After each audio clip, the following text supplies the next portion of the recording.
Que a graça e a paz do nosso Senhor Jesus esteja com cada um de vocês. Então, como vocês podem ter visto, nós vamos seguir com as exposições de Salmo e agora nós vamos tratar do capítulo 2. Um salmo tão precioso, tão caro para nós, para nossa escatologia, para nossa visão de futuro.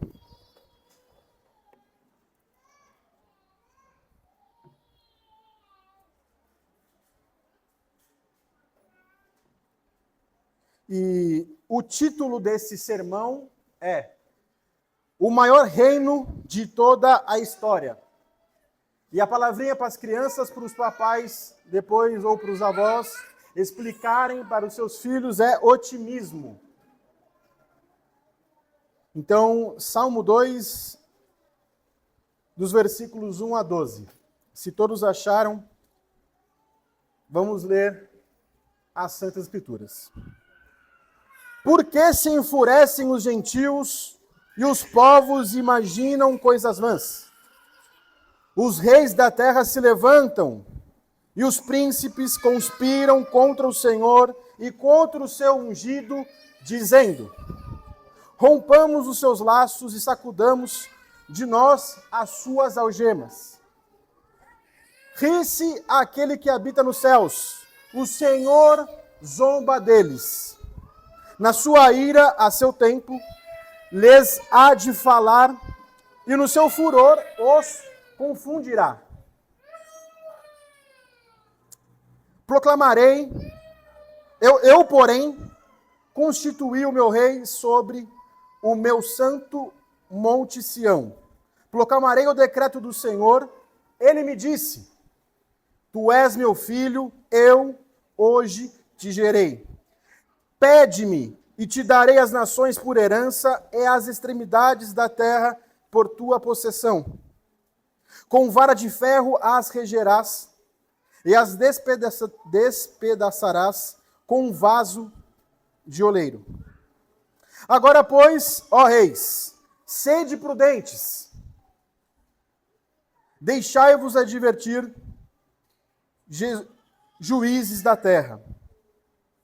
Serve ao Senhor com temor e alegrai-vos nele com tremor. Último versículo. Beijai o filho para que não se irrite e não pereçais no caminho, porque dentro em pouco se lhe inflamará a ira. Bem-aventurados todos que nele se refugiam. Amém. Meus irmãos, antes de iniciar a exposição, quero fazer uma pergunta para vocês. Quem aqui, para poder se atualizar com as notícias, assiste Jornal Nacional, da Atena? Ninguém? Gente, então é isso aí mesmo. Eu pensei que, olha, ou pelo menos aplicativo, né? Se aqui você não assiste, tem o G1, tem Infomoney, sei lá, tantos outros aí que você pode procurar. Mas graças a Deus que não é uma realidade aqui, mas se nós olharmos para a cristandade afora, a maioria vai ligar a TV ou vai olhar para as notícias e vai ver que o mundo se encontra em trevas, que o mal vai de mal a pior, que o mundo vai de mal a pior, que é pai matando filho, filho matando pai, é corrupção. É tantas coisas, é guerras, rumores de guerras, crises, corrupção, violência, hostilidade contra os cristãos e assim por diante. Essa imoralidade sendo cada vez mais normalizada, tudo isso normal, e a igreja, ela é pressionada a ceder a isso, a essa situação, a esse espírito pessimista das coisas. Então esse discurso ele é dominante, se a gente olhar. Então o mundo vai piorar daqui para frente. É só guerra, é só fome, é só calamidade, é só doença, é só violência, e a igreja vai ser cada vez mais oprimida, cada vez mais perseguida. Então não há esperança para o futuro. Obrigado. Obrigado. Tá bom. Obrigado. Então, essas manchetes, elas enfatizam essa degradação moral, essa degradação política de governos. Então, os cristãos são influenciados por esse pessimismo.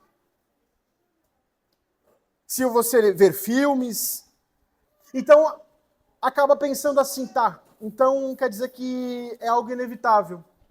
Então, realmente, o mal vai vencer, tá tudo de mal a pior, e é isso aí, não tem o que fazer.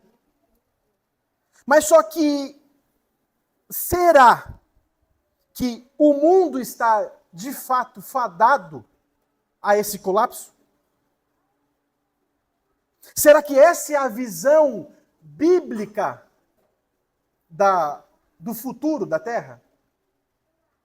Será que não existe nenhuma restauração, de fato? Então, o Salmo 2, meus irmãos, que nós lemos aqui, em conjunto, nos ensina que há uma realidade muito maior. Essa aparente desordem, meus irmãos, mundial, desse caos, vamos dizer assim, global, ela não é novidade. Ela acontece já faz muito tempo. Então, desde os antigos tempos, as nações, elas se levantam contra Deus, se levantam contra Jesus Cristo. Buscam construir o seu próprio reino sem Ele. Então, essa rebelião dos homens, meus irmãos, contra Cristo, não é um fenômeno moderno. Já é antigo. Desde a queda nós somos assim. O homem, ele se revolta contra Deus. Então hoje, meus irmãos, com esse salmo nós veremos qual que é a nossa visão bíblica do futuro da Terra. Então, a nossa afirmação teológica, meus irmãos, desse texto é: Cristo, ele reina soberanamente sobre as nações e apesar da rebelião do mundo, o seu reino, ele está estabelecido, avançando irresistivelmente, e todos são chamados à submissão a ele. Então nós veremos isso, meus irmãos, em 3 pontos. O primeiro ponto é a rebelião contra o reino de Cristo, versículos de 1 a 3. O estabelecimento do reino de Cristo, versículos 4 a 9. E 3, a submissão ao reino de Cristo, versículos 10 a 12. Então, meus irmãos, dito isso, vamos à exposição do primeiro ponto, que é a rebelião contra o reino de Cristo. Aqui eu passei uma visão um pouco mais macro, mas nesse sermão aqui, acho que vale a gente ter uma visão mais micro, olhando versículo por versículo. Então, primeiro versículo. Por que se enfurecem os gentios e os povos imaginam coisas vãs? Então o salmista aqui, ele inicia esse salmo com uma pergunta retórica.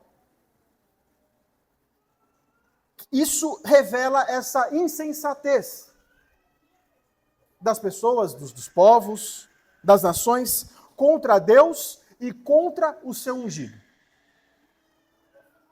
Então, eles se enfurecem, ou seja, existe uma agitação, existe um levante, existe um incômodo. Existe algo que é contra. Exemplo, ontem mesmo, os homens que estavam presentes na reunião de homens piedosos, a gente estava na casa do nosso irmão abençoado Jaconelli, e a gente estava lá fora, começamos a louvar ali com os pastores, com os demais irmãos, e a aplicar o estudo. E de repente o síndico disse que os moradores ficaram incomodados com a nossa presença ali só porque cantamos um hino de 5 minutos, 3 minutos, porque estávamos tendo uma conversação ali e pediram para parar o quanto antes. Então isso não é novo. Existe essa fúria, esse levante, esse tumulto contra o governo divino, meus irmãos. Isso não é um evento isolado, mas é um padrão já histórico. Então, no entanto, meus irmãos, essa rebelião, ela é inútil, porque por mais que eles se levantam, eles estão se levantando contra Cristo, contra o nosso rei. Nenhum esforço humano, nenhuma nação que possa se levantar, possa frustrar os desígnios do Senhor. Não existe. Ou seja, é uma tentativa frustrada que as nações tentam impedir o avanço do Evangelho, o avanço do reino. Embora o mundo ele se oponha, meus irmãos, ao Evangelho, essa oposição jamais poderá impedir o avanço do Evangelho, o avanço de Jesus Cristo. Vamos para o versículo 2. Os reis da terra se levantam e os príncipes conspiram contra o Senhor e contra o seu ungido, dizendo. Então, essa oposição, meus irmãos, não é apenas de indivíduos, mas de governos, de nações, de governantes. Eles se levantam, que nós lemos aqui, ou seja, uma postura bélica, uma postura deliberada de resistência. Eles conspiram, ou seja, é uma resistência organizada e coletiva. Fazem leis contra princípios cristãos. É aborto, enfim, e lá vai um monte de coisa. E aqui fala ungido, que no caso é Messias em hebraico, né, que refere-se a Cristo. É o rei estabelecido por Deus. Então, o Novo Testamento, aqui Pedro e João, no caso, eles aplicam esse versículo diretamente à perseguição lá de Jesus Cristo, lá em Atos, capítulo 4, versículos 25 e 27. Então, meus irmãos, essa resistência, ela continua na história, ela vai continuar, obviamente, mas eles não prevalecerão.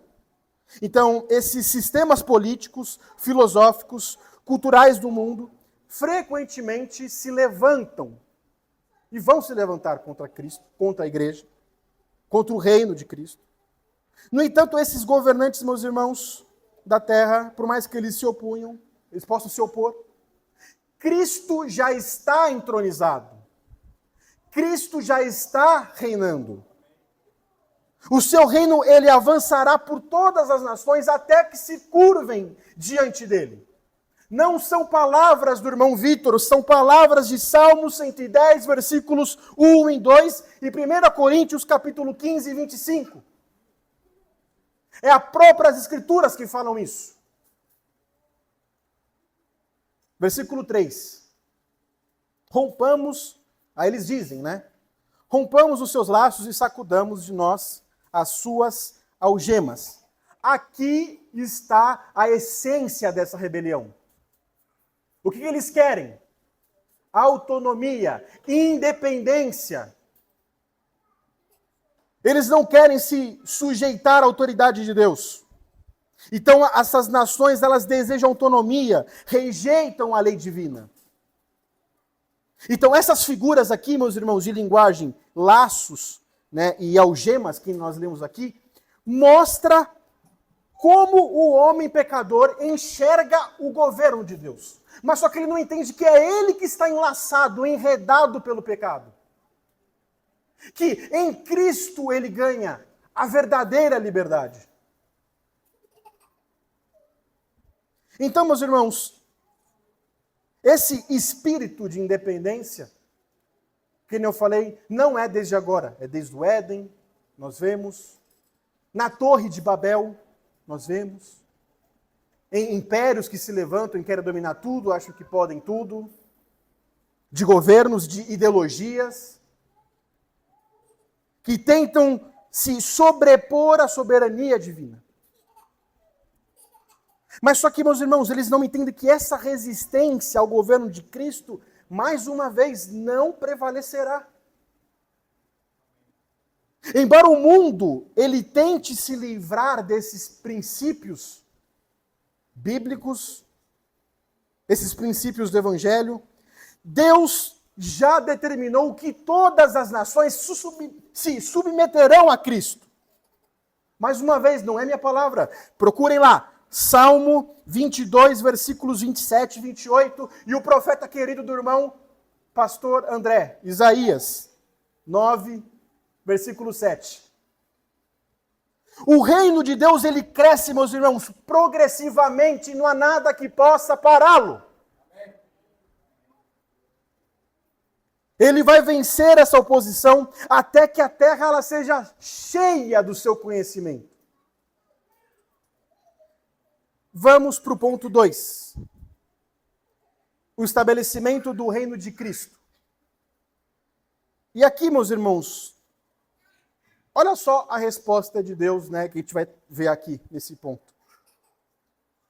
Versículo 4. Ri-se aquele que habita nos céus.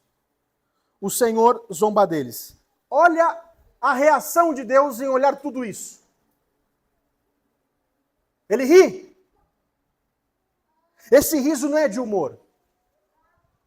Esse riso é pelo desprezo, por essa arrogância do homem achar que pode viver sem Deus, que pode fazer as coisas como ele quer, que ele pode ser o rei, que ele pode ser o imperador, que ele pode ser o supremo, o máximo, e que todos devem se curvarem diante dele.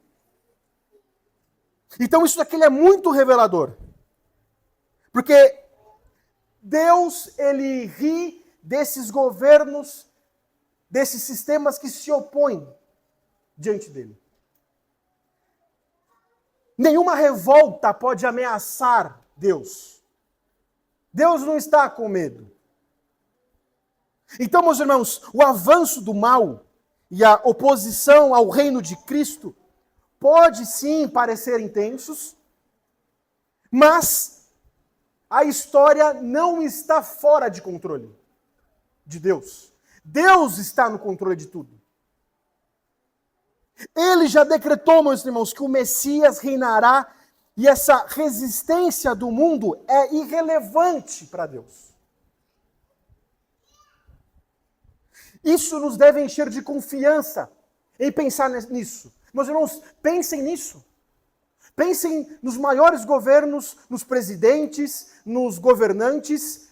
Todos eles estão aqui na nossa cadeia da nossa sociedade, mas só que existe uma força, existe um Deus, existe um ser que sobrepõe tudo isso. Então nada pode frustrar os planos de Deus. Isso nos gera total confiança nele, no seu evangelho, em Cristo Jesus. Vamos para o próximo versículo. Na sua ira, ao seu tempo, lhes há de falar, e no seu furor os confundirá. Então, meus irmãos, a zombaria de Deus, ela é seguida do juízo.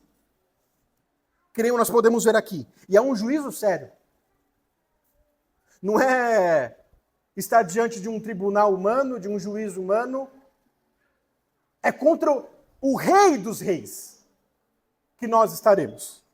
Que esses homens estarão. Então, ele responde com a sua ira santa e justa. Isso já foi visto em vários pontos da história. Impérios que caíram. Ele é quem levanta. Ele é quem derruba. Então, todas as nações estão sujeitas ao senhorio de Jesus Cristo. Então, meus irmãos, embora o reino de Cristo ele avance pelo Evangelho, Deus também ele age em juízo na história. Como eu falei, reinos que resistem ao governo de Cristo, inevitavelmente cairão. Vão cair. Ele levanta nações, ele derruba como ele bem entende, como ele bem quiser. Vamos para o versículo 6. Olha que maravilhoso. Eu, porém, constituí o meu rei sobre o meu santo monte Sião. Olha o grande contraste.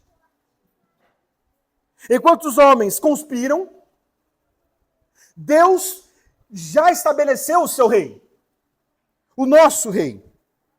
Ele está hoje à destra do Deus Pai, governando tudo e todos com autoridade. Toda a autoridade dos céus e da terra foi dada a ele. Ele é o cabeça de todas as coisas, meus irmãos, que nós possamos imaginar. Inclusive, ele é o cabeça da igreja. Então, essa palavra aqui, constituir, indica um decreto irrevogável. Está decretado, já está carimbado. Aqui, Monte Sião, né, que inicialmente se referia, né, a Jerusalém terrena, falando aqui do contexto imediato ali, no contexto de Davi. Aqui aponta para uma realidade maior, meus irmãos. Para Sião celestial. Onde Cristo ele reina soberanamente. Então, meus irmãos, mais uma vez, é Deus que levanta os reis, os governantes, Ele é quem derruba, destitui, né, tira essas pessoas do governo. É Ele quem governa toda a história. Então, Cristo, Ele está já reinando desde a sua ascensão. O seu governo está se expandindo na terra.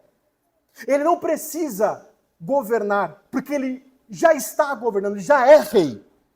Ele já governa.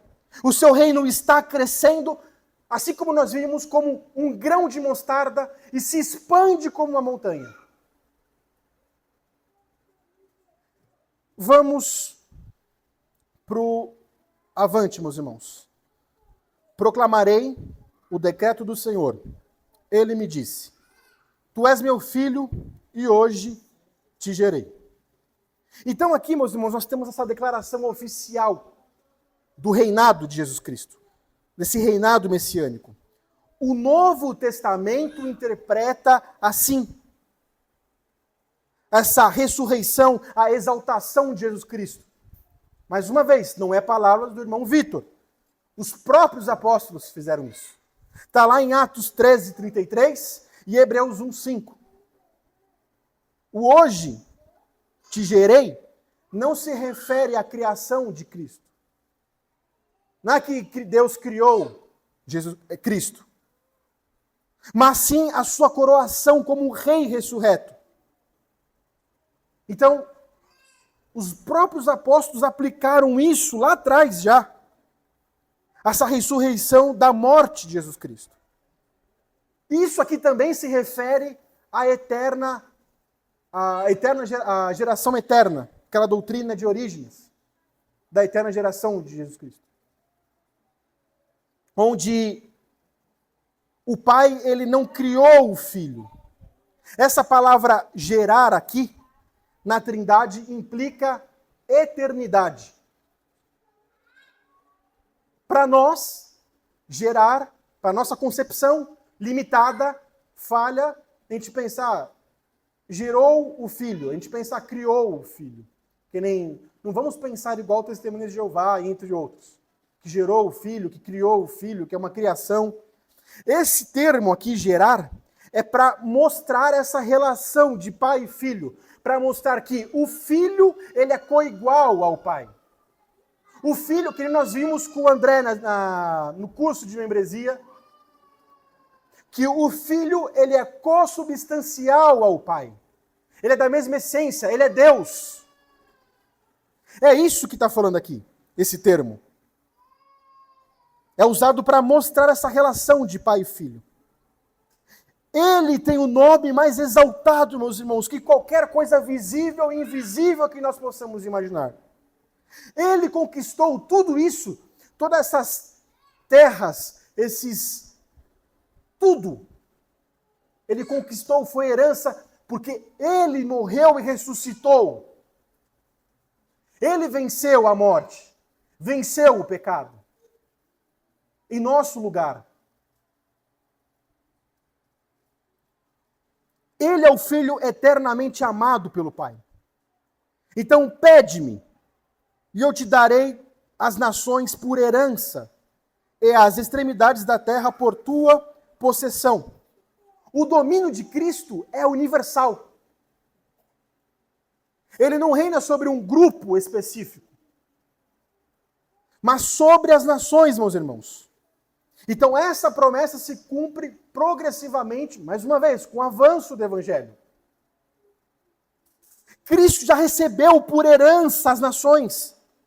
E a igreja, que são vocês, que somos nós, somos esse instrumento para trazer essas nações em submissão a Jesus Cristo.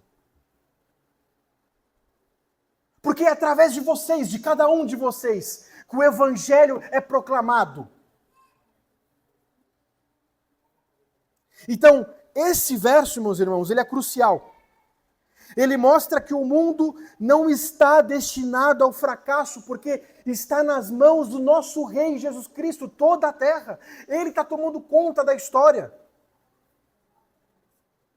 Mas sim, há uma vitória.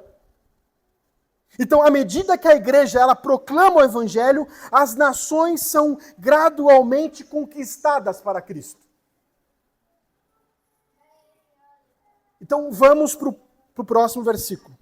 Com vara de ferro as regerás, e as despedaçarás como um vaso de oleiro. Então, essa linguagem aqui, meus irmãos, é uma linguagem de autoridade, é uma linguagem de juízo, que mostra que Cristo, ele não é apenas o nosso Salvador, misericordioso, que governa como vara de um bom pastor, que conduz o seu rebanho, mas também como o justo juiz, que reina, é um rei soberano que governa com poder. Então, a vara de ferro simboliza esse seu governo absoluto, que é uma arma contra oponentes. Então, esse governo, meus irmãos, ele se manifesta através do Evangelho, transformando as nações e pelo juízo, destruindo todos aqueles que resistem, que se opõem a ele. Então, meus irmãos, vamos para o ponto 3. A submissão ao reino de Cristo, versículos de 10 a 12. Então, depois de revelar, nós vimos aqui costurando, né, todo o raciocínio, nós vimos a rebelião, que essas nações elas estão contra Jesus Cristo, contra o seu governo, e nós vimos a resposta de Deus, estabelecendo o Jesus Cristo como rei, o seu governo, o seu reino. O Salmo 2, ele conclui com esse chamado, com essa convocação urgente. As nações devem se submeter ao Rei Jesus Cristo. Então, agora, vamos ler aqui o versículo, né? Agora, pois, ó reis, sede prudentes, deixai-vos advertir, juízes da terra. Então, aqui nós vemos essa convocação, esse chamado direto aos líderes. Aqueles que antes conspiravam, aqueles que antes que rebelavam, agora são chamados a serem prudentes.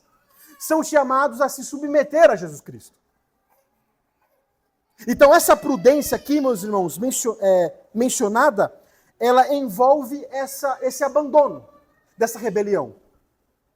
Esse abandono dessa altivez dos governantes.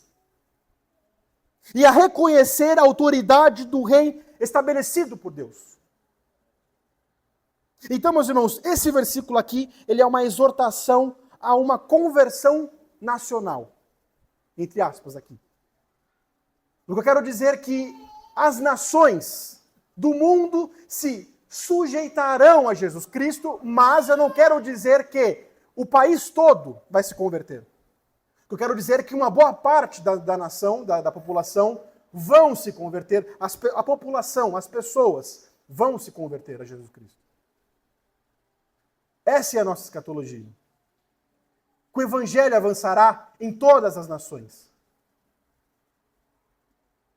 Então a história, meus irmãos, ela está se movendo em direção a esse tempo em que os povos e os governantes, eles reconhecerão a soberania do Messias e vão estruturar as suas leis para serem leis e culturas conforme os preceitos de Deus. Vamos adiante, versículo 11.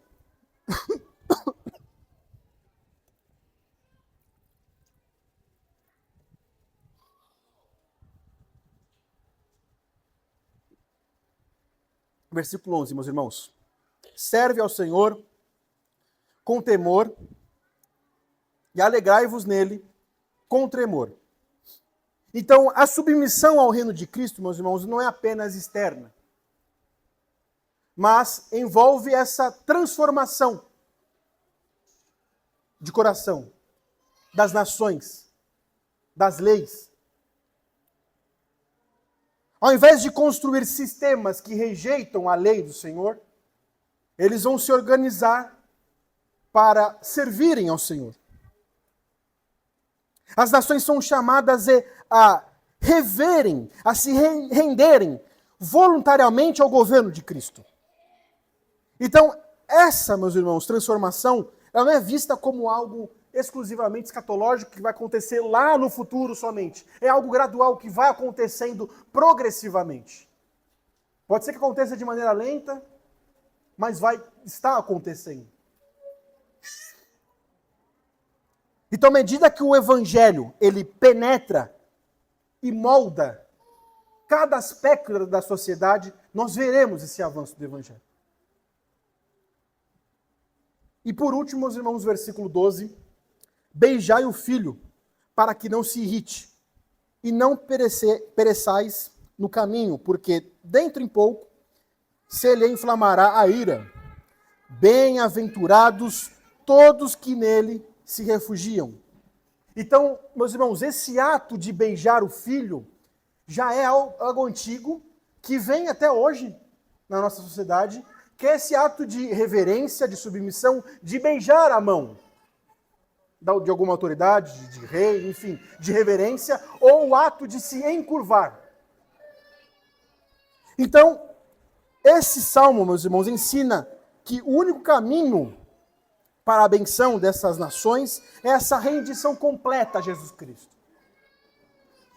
Os que se submetem ao governo de Cristo encontram essa felicidade, essas bênçãos nele. E aqueles que se encontram firmes nos seus pecados, na sua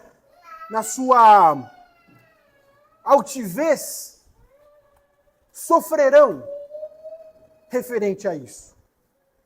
A ira de Deus está destinada a isso. Então essa frase, dentro em pouco se lhe inflamará a ira, indica que o filho, ele não adia. Ele não é que ele é indiferente a tudo isso. Mas não é que é indefinido o seu juízo. Ele é longâmino, mas quando acontecer, vai ser algo assim, de repente.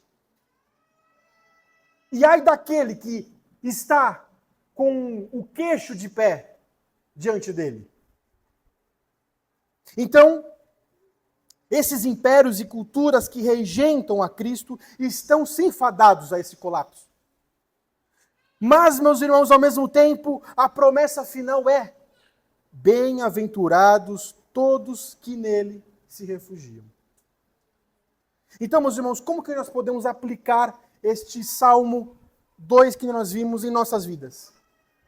Por mais, meus irmãos, que a gente possa olhar para o mundo e ver que vive em uma grande estabilidade, governos caem, ideologias se levantam, filosofias, corrupção, violência, notícias diárias tentam nos convencer de que o mundo está cada vez pior e que o mal vai prevalecer, está vencendo. Mas o Salmo 2 nos ensina que Cristo já reina. A sua vitória sobre as nações é algo inevitável. Nós servimos a um Deus, ao Rei dos Reis. Diante da rebelião, meus irmãos, das nações, contra o reino de Cristo, o cristão não deve se desesperar. Esses dias no meu serviço, eu estava ouvindo uma conversação de duas moças que eram cristãs. Olha que loucura, gente, meu Deus do céu. Elas falaram assim, elas estavam já noivas. Elas estavam falando assim, eu não quero ter filho. E a outra falando, é verdade, eu também não quero ter filho. E aí vai conversando. Para que ter filho? Colocar o filho nesse mundo tão horrível, nesse mundo tão mau, nesse mundo... E começou a falar. Olha essa visão pessimista, essa visão horrorosa, horrenda, faz na vida de nossos jovens, de não querer ter filho para a glória de Deus, porque na visão de mundo deles, para que botar filho na terra? Para passar tudo isso que nós passamos? Doença, calamidade, coronavírus, esse novo vírus que está vindo aí, que causa buraco negro, sei lá, buraco preto na pele das pessoas. Então, meus irmãos, ainda bem que vocês não são pessimistas, né? Mas se existe alguém aqui pessimista, milenista, ou para alguém que vai nos assistir depois, meu irmão, esquece isso. Não existe isso. Olha o que essa visão pessimista faz. Então, meus irmãos, por mais que a gente possa ouvir esse tumulto dos povos, essa oposição de governos crescente que rejeitam a lei de Deus, esse salmo, ele descreve essa insensatez dessas nações. O mundo pode, meus irmãos, conspirar contra Cristo, mas jamais poderá frustrar o seu plano. Muitos crentes, meus irmãos, eles são tentados a olhar para esse cenário mundial, para o nosso cenário aqui no Brasil, como se a cultura e os governos ímpios estivessem vencendo. Então, ao olhar ali para os noticiários, ao ligar a TV, apenas vai falar de desgraça, aquilo que dá ibope para eles. Então vão colocar uma dramatização naquilo, um sensacionalismo em cima daquilo, mas eles não falarão quantas Bíblias estão sendo traduzidas em idiomas que a gente nem sabe que existe. Quantas pessoas estão sendo hoje convertidas a Jesus Cristo? Quantas igrejas estão sendo plantadas hoje? Quantos missionários estão sendo enviados? Aqueles países que são contra, que se levantam, que fazem se levante contra Cristo, de irmãos que estão sendo lá alimentados pela palavra de Deus por homens que estão indo lá. Tem aquele... Marcelo, qual que é aquele... Portas abertas. Mas, irmãos, procurem isso, portas abertas. E um apelo, que mais páginas possam se espelhar nesse Instagram. Que possa dar notícias do avanço do Evangelho. Esses dias eu estava vendo que uma igreja, olha como nós temos bastante potencial, uma igreja de 80 membros, eles financiam 115 missionários, com 80 membros. Eles estão localizados numa região rural, uma região um pouco mais pobre financeiramente, vamos dizer assim. E mesmo assim eles conseguem financiar 115 missionários. É por isso que essa igreja acredita em missões e está reservando valor, recurso para investir em missionários, investir em plantações. Em formar líderes para enviar. Por quê? Cristo deu a vocês esta missão e falou: está aqui, vão, pregam o evangelho, fazem discípulos e vão adiante.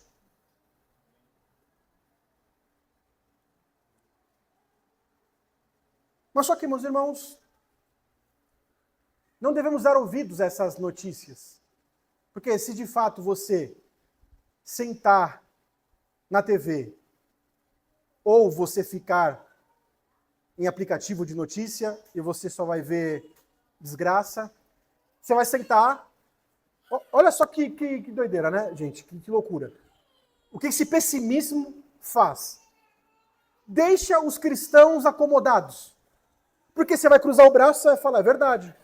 Olha lá, Europa tomada de muçulmanos. Igrejas que eram grandes igrejas, que agora hoje são boates, são baladas, são raves, são qualquer coisa que a gente possa imaginar, mas não é uma igreja. E o cristão fica assim, ouvindo: ah, é verdade, ó. Olha lá o islamismo vencendo lá na Europa. Olha o secularismo. Olha o dólar subindo. Olha os preços altos, inflação. Olha ali aquela guerra entre Rússia e Ucrânia e Estados Unidos envolvido, e a OTAN envolvida, e que não sei o quê. E vai ter uma terceira guerra mundial. Deus nos acuda. Aí começam aquelas páginas dispensacionalistas falando de Israel, com a faixa de Gaza, e que vai vir o terceiro templo, e que... Meu Deus do céu. Que coisa horrorosa. A violência aumentando. Essa crescente hostilidade contra os valores cristãos, com pautas de aborto, pautas contra a família, a homossexualidade livre, leve e solta, a corrupção. Mas a pergunta é, como que nós devemos responder a isso, meus irmãos? Não é sentado. Porque é isso que esse pessimismo faz. É acordar.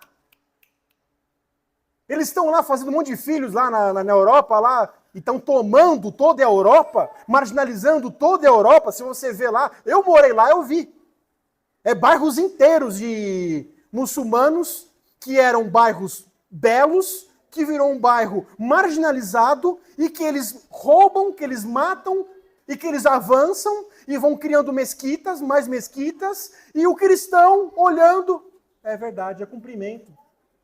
Tá aqui, ó, Mateus 24, tá, só vai de mal a pior, e é isso, não tem o que fazer. Eu vou ter filho para quê? Meu Deus do céu. Gente do céu! Deus ri diante de tudo isso, mas só que nós temos esse instrumento que é o Evangelho nas nossas mãos, na igreja, e nós devemos avançar em pregar o Evangelho. Por mais que eles se levantam, nós nos levantamos ainda mais forte para pregar o Evangelho.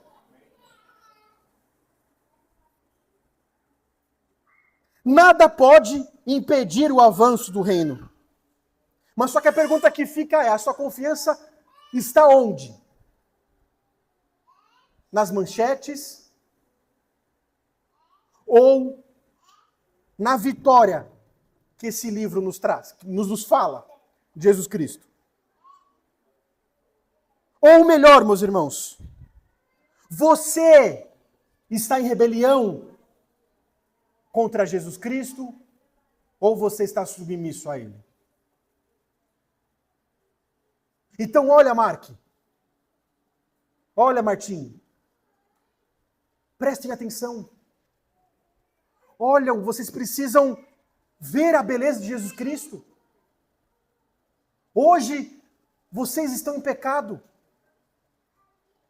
Mas nós oramos para que um dia Jesus Cristo possa entrar no corações de vocês e que vocês possam olhar para Ele e se render a Ele. Vocês brigam entre vocês, fazem uma criação para o papai e para a mamãe. E não é só vocês, qualquer criança. Adolescente. Ó, Hernani, cuidado, hein?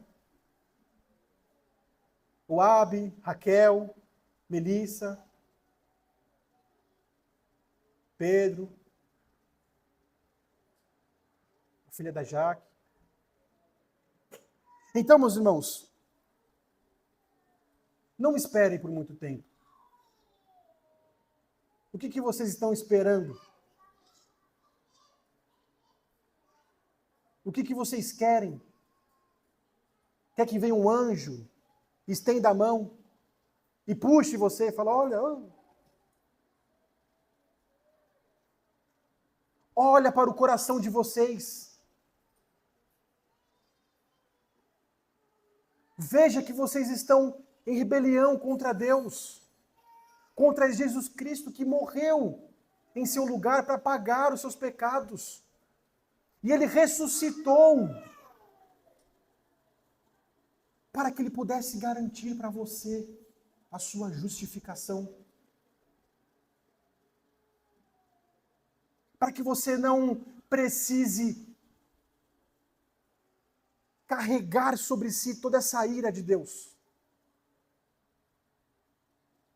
Então, marque.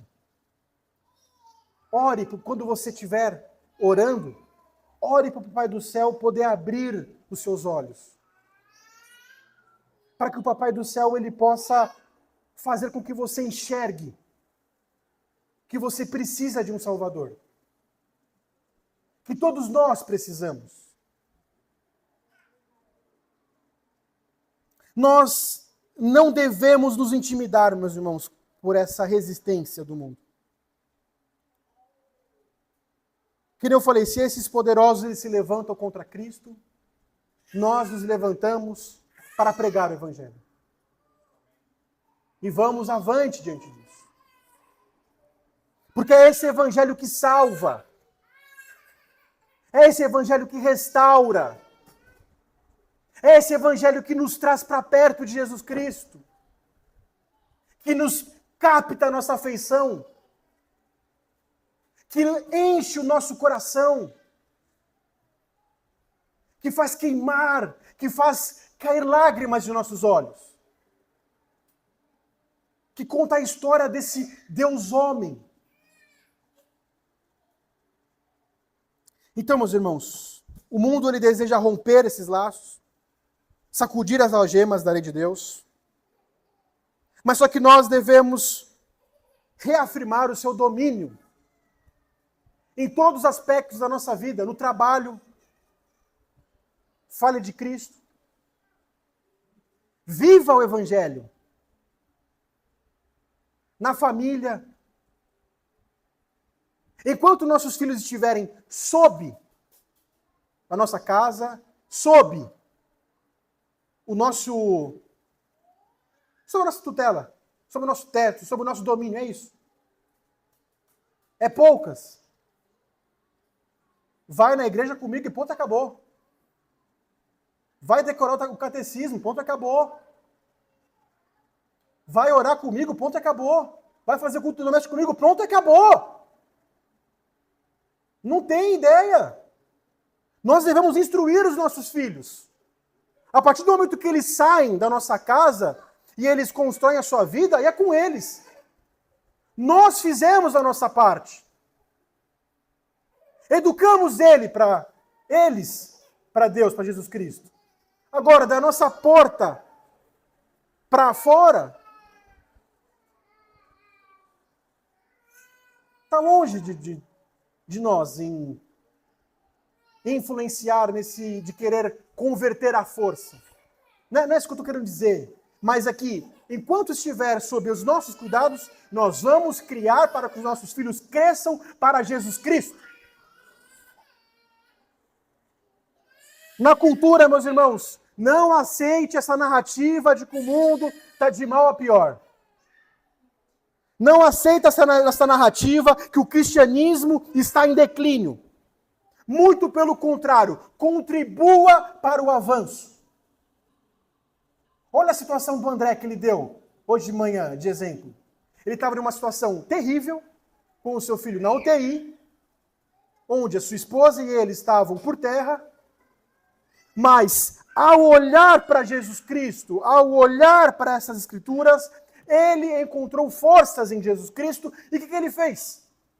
Começou a evangelizar todo mundo ali da UTI, ali do andar. É isso que nós devemos fazer, meus irmãos. Não podemos aceitar um cristianismo tímido. Não podemos aceitar um cristianismo tímido. Mais uma vez, enquanto eles estão lá na Europa, fazendo um monte de filho, avançando, enquanto o testemunha de Jeová está debaixo de sol, de chuva, de não sei o quê, está lá com o suportezinho lá, vendendo o livro. Enquanto o liberalismo está aí avançando, o ateísmo avançando, e a gente sentado, poxa vida, olha, é o fim dos tempos, é esperar e sentar e Jesus Cristo vir. Devemos acordar.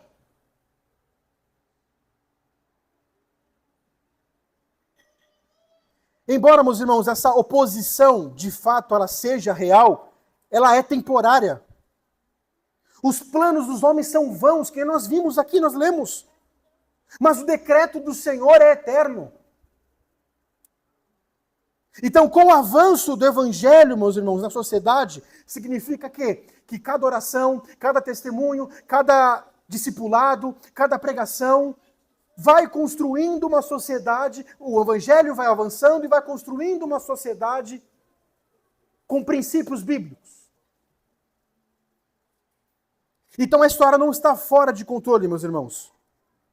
Cristo reina e o seu reino encherá toda a terra. Então nós devemos trabalhar, devemos orar e devemos avançar.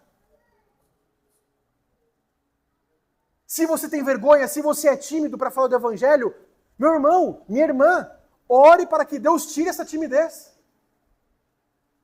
Fale do evangelho mesmo. Para os vizinhos.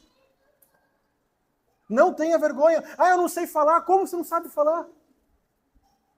É só você olhar para a obra que Jesus Cristo fez em você.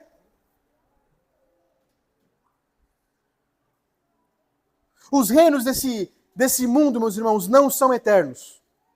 Mas Cristo, o evangelho dele, permanecem para sempre. Então vamos para considerações finais. E dar já esse alívio para vocês pararem de me ouvir. Salmo 2, então, meus irmãos, ele mostra esse choque, essa rebelião de que essas nações se levantam enquanto o governo inabalável de Cristo está estabelecido. Ele já está entronizado. Mas como que nós temos certeza disso? Ele morreu e ressuscitou ao terceiro dia, meus irmãos. A cruz não foi uma derrota, foi a proclamação pública da vitória do nosso rei. A ressurreição não foi apenas um evento lá no passado que foi glorioso, que eles viram Jesus Cristo de novo sair da morte, do mundo dos mortos, mas a inauguração do reino que cresce e encherá toda a terra. Então, meus irmãos, olhem para essa obra de Jesus Cristo, para o que ele fez por você, por ter tirado você dos seus pecados e ter colocado para pertinho de Jesus Cristo como uma pessoa justa perante os seus olhos. Porque Jesus Cristo morreu, foi pregado naquela cruz, foi açoitado, foi xingado. Ele suportou tudo isso por você. E a sua resposta a isso é: avance. Contribui para o seu reino.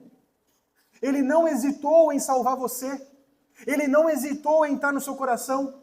Ele não hesitou em perdoar seus pecados. Ele não hesitou em ressuscitar e que você fosse justificado. Não seja inerte, meus irmãos. Avance, fale do Evangelho. Faça que nem o André, pega do Paul Washer, tem um monte aqui de Paul Washer, aqui livretinho. Chega em casa, pega, faz um presentinho, sai entregando. Sai falando. Fala para os seus parentes. Ah, mas vai brigar? Ah, vai brigar mesmo e vai ouvir da mesma forma.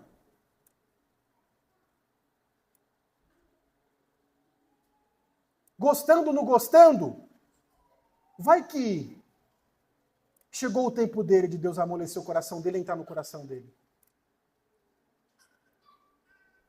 Então daqui a pouco, meus irmãos, os pastores Leonardo e André, eles vão administrar essa mesa do Senhor. Então, olhemos, meus irmãos, para esse corpo partido e esse sangue derramado de Cristo, lembrando que o seu sacrifício, ele não só resgatou indivíduos, mas que ele resgatou indivíduos de todas as nações, meus irmãos. O pão e o vinho nos chamam a essa fé viva. Cristo reina. E nós somos essas testemunhas aqui na terra, quando nós nos achegamos e celebramos esta mesa do Senhor. Então, meus irmãos, ao tomarmos essa ceia, nós proclamamos não apenas a sua morte e ressurreição, mas a sua vitória até que ele venha. E tenha esse encontro maravilhoso, sublime, da igreja de Jesus Cristo com a sua igreja amada, que são vocês. Que Deus abençoe.